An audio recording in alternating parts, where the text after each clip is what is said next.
Mahfud MD bumerang bagi PDIP. Telah keluar mengatakan bahwa telah terjadi perampokan di laut atas aset-aset negara.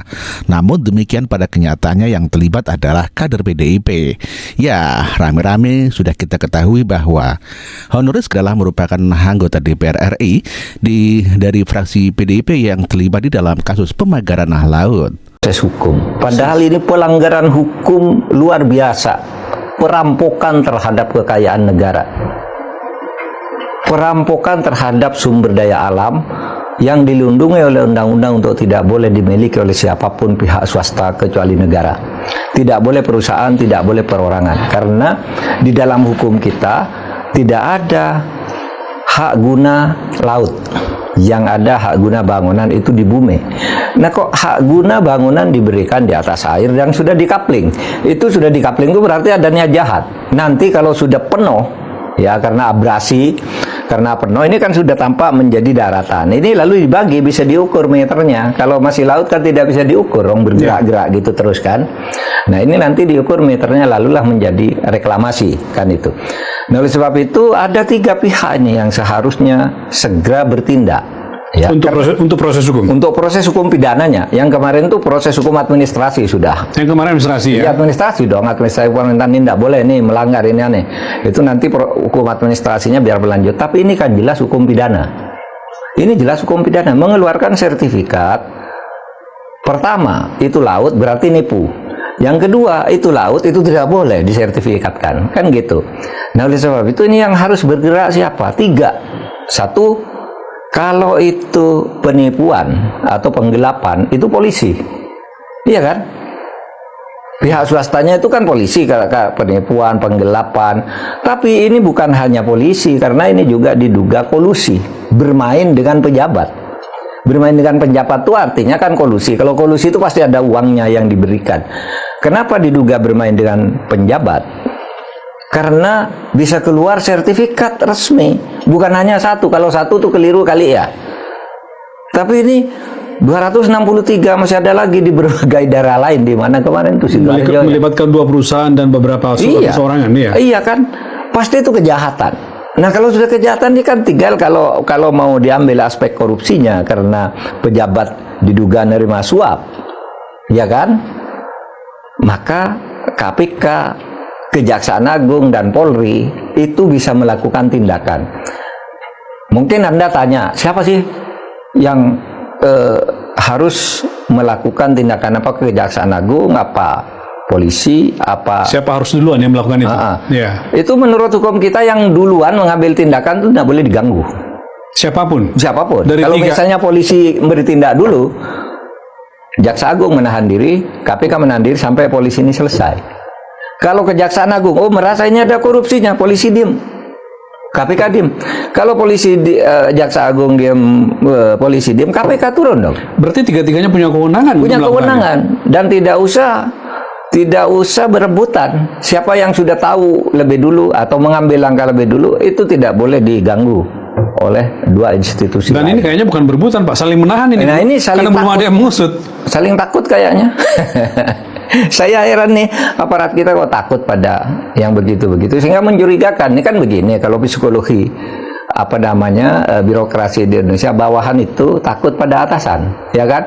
Ini mungkin bawahan di tingkat daerah mau ngambil tindakan, loh belum dapat petunjuk dari atasan, nanti jangan-jangan atasan ini yang dapat sesuatu, nanti kami dipecat, kan banyak sekali. Kalau bawahan ngambil tindakan sudah benar, atasannya terlibat, ini yang dipecat bawahannya. Artinya mungkin kita kan malu lah, pemerintah kok tanahnya dijarah orang sesuka-suka, pemerintahnya diem.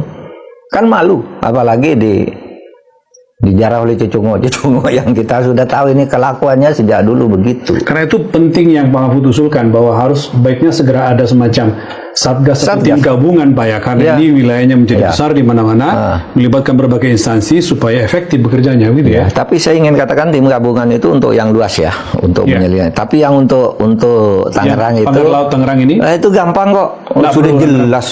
Itu sudah jelas itu pelanggaran pidana, tinggal mulainya di mana? Kalau Anda tanya, ambil sertifikat yang katanya Pak Nusron dan 263, ambil ini siapa nih, tanggal berapa yang buat, siapa pejabatnya, lalu panggil, kenapa kamu membuat itu, Siapa yang menyuruh, lewat siapa, mana, ini akan ketemu semua apa sih? Artinya Pak Mahfud mengasumsikan bahwa pemilik HGB dialah yang membuat itu ya? Iyalah, Dua iyalah. perusahaan Mulai di bawah dari situ dulu. Afiliasi PIK itu. Asumsinya mulai dari situ dulu kan bisa dikorek lagi. Bisa dikorek lagi. Gitu. Kalau mungkin dia bisa memaksa orang mengaku itu saya, misalnya rakyat ya, dengan dibayar mengaku dan bersedia dihukum, tapi kan ada pejabatnya juga. Iya kan? Iya. Yang harus dikorek, bukan hanya tanah dan pemegang haknya, tetapi pejabatnya siapa nih yang buat, gitu. Hukum loh, kalau hak penyidikan gitu, konstruksi hukum begitu, dalam pengalaman saya Kejaksaan Agung tuh lihai menemukan, membuat konstruksi siapa yang salah, di mana kesalahannya disembunyikan, di mana bertemu, di mana, itu pinter-pinter tuh sesuatu yang mudah dilakukan oleh kejaksaan ya. Itu mudah dilakukan, kayak yang Robert Tanur itu kan hebat sekali, kejaksaan kan ditipu sekian, kebongkar semua. Asal kejaksaan jangan diganggu bisa kok, kecuali memang diganggu oleh kekuatan oligarki yang berafiliasi dengan kekuatan lain di samping kejaksaan atau di atas kejaksaan. Karena itu sangat mungkin terjadi Pak ya. Sangat mungkin terjadi, dan sekarang dugaannya kan ke situ semua. Ini dulu yang melakukan yang di atas kejaksaan. Kan dugaannya sekarang begitu semua kan orang. Ini harus diurai agar nggak menimbulkan fitnah. Kalau itu betul bukan atasannya, pasti bawahnya ini kena semua, gampang secara hukum. Oke, Mahfud, kita Banteng teriak pagar laut, tapi kok ada nama honoris di baliknya? Yuk, kita bedah. Fakta pertama, PT Mega Agung Nusantara alias PT MAN adalah pemegang sertifikat HGB di area pagar laut. Dan jika ditelusuri PT MAN ini, ternyata anak perusahaan dari PT Motherland Realty Tbk. Fakta kedua, William Honoris sebagai direktur utama dan Luntungan Honoris sebagai komisaris utama. Luntungan Honoris ini diketahui merupakan ayah dari Charles Honoris, politisi PDIP. Gak main-main, PT MAN punya 268 bidang kafling di laut dengan luas mencapai 419 hektar. Selain PD MAN, ada PT Cikarang Listrindo yang punya 78 bidang seluas 90 hektar. Gak berhenti sampai di situ. Fakta ketiga, tokoh kunci, Abdul Rosid, Kepala Desa Segara Jaya. Dulu dia anggota DPRD dari PDIP. Pernah disebut di kasus Meikarta. Dan Abdul Rosid punya 4 bidang kafling di laut seluas 43.000 meter persegi. Gila banget. Jadi pertanyaannya, selama ini mereka menyalahkan siapa? Benarkah ini perjuangan untuk nelayan? Atau ada agenda tersembunyi? Kok yang paling ribut justru yang menguasai laut? Jangan mudah termakan framing. Fakta ada di depan mata. Tulis pendapatmu di kolom komentar. Kenapa kamu membuat ini? Siapa saja yang terlibat kan gitu. Jadi menteri tidak usah takut dong. Ya, saya melihat ini soal pagar laut ini terjadi, semula terjadi saling lempar tidak tahu, akhirnya ketahuan. Lalu sekarang nampaknya kementerian itu pada takut mengungkap. Itu kan masalahnya sederhana ya. Sederhana itu, laut itu tidak boleh dikapling, laut itu tidak boleh dikeluarkan HGB. Ternyata keluar HGB, jelas itu adalah pelanggaran hukum. Nah sekarang apa sulitnya mengungkap itu? Oh menterinya takut, tidak perlu takut kalau menteri tidak terlibat. Kan selalu aja di kementerian ada kejahatan yang dihukum dirjennya, kepala kanwil, itu biasa. Jadi menteri yang sekarang nih, menteri ATR BPN itu kan mengeluarkan sertifikat ratusan tuh. Itu gampang maksudnya, ambil satu sertifikat siapa yang tanda tangan. Lalu menteri tidak harus ikut disalahkan karena di dalam hukum itu ada namanya delegasi kewenangan. Yang mempunyai delegasi kewenangan itulah yang tangkap pertama, lalu tanya, kenapa kamu membuat ini? Siapa saja yang terlibat kan gitu. Jadi menteri tidak usah takut dong. Kemarin saya juga melihat di mana itu di DPR Bu siapa? Bu Titik Soeharto memimpin rapat kan, minta penyelesaian ke Pak KKP Trenggono, ditawar 20 hari, ada yang tidak setuju, belum tentu selesai 20 hari. Itu belum tentu selesai proses hukum pidananya. Kalau untuk tahu bahwa itu salah, itu tidak perlu 20 hari, seminggu aja bisa. Kami salah, ini yang keluar sekian, kira-kira yang harus ditanya ini, baru masuk ke proses hukum, itu yang lama. Kalau cuma untuk KKP menyelesaikan secara internal, bahwa ini nomor sekian ini salah, ini ini, salahnya di sini. Itu paling lama seminggu bisa kok. Tapi ini ada yang membela, itu belum tentu cukup 20 hari, belum tentu cukup sekian bulan. Salah. Itu gampang kok.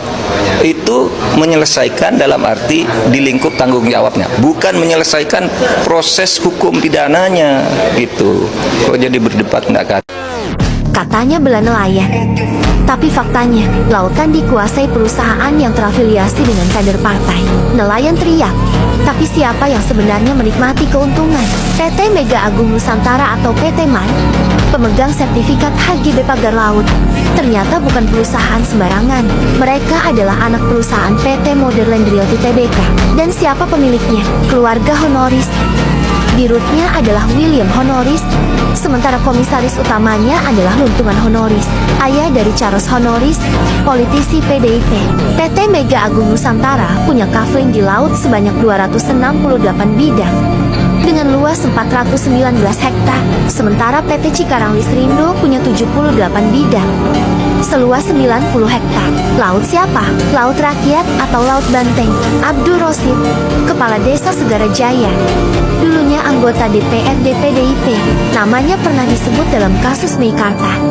Dan ternyata dia juga punya kafling di laut, bukan cuma 1-2, tapi 4 bidang dengan luas lebih dari 43.000 meter persegi. Abdul Rosid ini adalah kepala desa Pol, menggantikan adiknya sendiri, si adik, Marjaya Sargan. Malah melenggang jadi anggota DPRD dari Partai Nasdem. Kalau kader partai yang teriak bela nelayan justru menguasai laut, siapa yang sebenarnya mereka lindungi?